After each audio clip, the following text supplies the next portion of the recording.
నిప్పై కాల్చుతుంది నీలోని దుర్గుణం, నీదై నిలుస్తుంది నీలోని సద్గుణం. మనిషిని పరిచయం చేసుకోవటంలో గొప్పతనం లేదు, దాన్ని నిలబెట్టుకోవటంలోనే ఉంది. ఎక్కడ అహంకారం ప్రారంభమవుతుందో అక్కడ పతనం మొదలవుతుంది. ఎవరు ఎంత హేళన చేసినా నువ్వు తొందరపడకు. హేళన చేసిన వారితోనే సలాం కొట్టించే సత్తా ఒక కాలానికి ఉంది. ఓర్పుతో ఉండు. నీ ఓర్పు నేర్పు ప్రపంచానికి తెలిసే రోజు వస్తుంది. పెద్దవారితో మర్యాదగా, మంచి హోదాలో ఉన్నవారితో గౌరవంగా, స్నేహితులతో చనువుగా, తెలియని వారితో ఎంత అవసరమో అంతవరకే మాట్లాడాలి.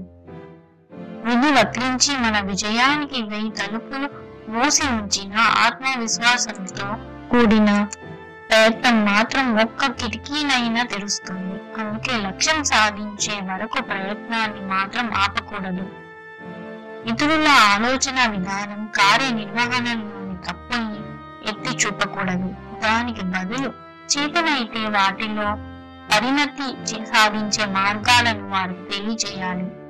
చిరునవ్వుతో బంధాలు బలపడతాయి, చిన్న కోపంతో బలమైన బంధాలు తెగిపడతాయి. ప్రేమను పొందటమే కాదు, ప్రేమను పంచటం నేర్చుకో. ఎత్తుకు ఎదగడమే కాదు, నిలిచిన నీళ్లను గుర్తు పెట్టుకో. కాకి ఎవరి ధనము దోచుకోదు, అయినా అది అంటే ఎవరికి ఇష్టం ఉండదు. కోకిల ఎవరికి ధనం ఇవ్వదు, అయినా అది అందరికీ ఇష్టం. అందుకే తీయగా మాట్లాడితే అందరికీ నచ్చుతాము. ఒడ్డున నిలబడి నీటిని చూస్తూ ఉంటే ఎప్పటికీ నదిని దాటలేరు. ప్రయత్నం చేస్తేనే ఏదైనా సాధ్యమయ్యేది. మనిషికి జీవితాంతం తోడుగా ఎవరు ఉండరు. మనిషికి జీవితాంతం తోడుగా ఉండేది తన గుండె ధైర్యమే. ఎదుటి వ్యక్తిలోని చెడును వదిలేసి మంచితనాన్ని గ్రహించగలిగే వారే సద్గుణవంతులు. దేవుడు ఆలస్యం చేసినా న్యాయం చేస్తాడు, అన్యాయం చేయడు. ఆలస్యం వెనుక అద్భుతాలు ఎన్నో ఉంటాయి. ఒకవేళ పొలంలో విత్తనం వేయకపోతే ప్రకృతి దానిని గడ్డి గాగంతో నింపేస్తుంది.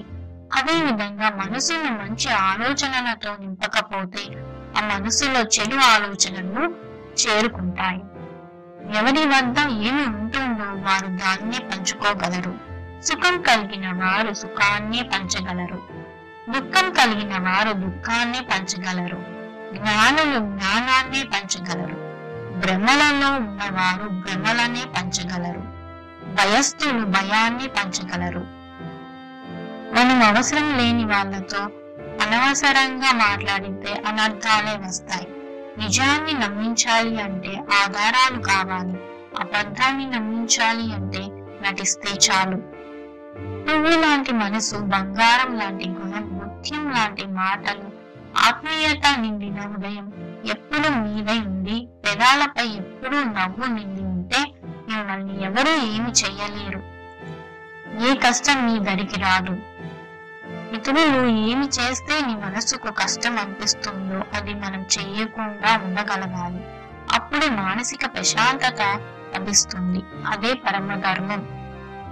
నీవు ఇతరులకు సహాయం చేయటం పుణ్యం, నీవు ఇతరులకు కీడు చేయటం పాపం. చీమను చూసి క్రమశిక్షణ, భూమిని చూసి ఓర్పును, చెట్టును చూసి ఎదుగుదల నేర్చుకోవాలి. అరిస్తే గెలిచినట్లు కాదు, మౌనంగా ఉంటే ఓడినట్లు కాదు. సమయానికి తగినట్లు ఉండటమే మనిషికి గొప్ప లక్షణం.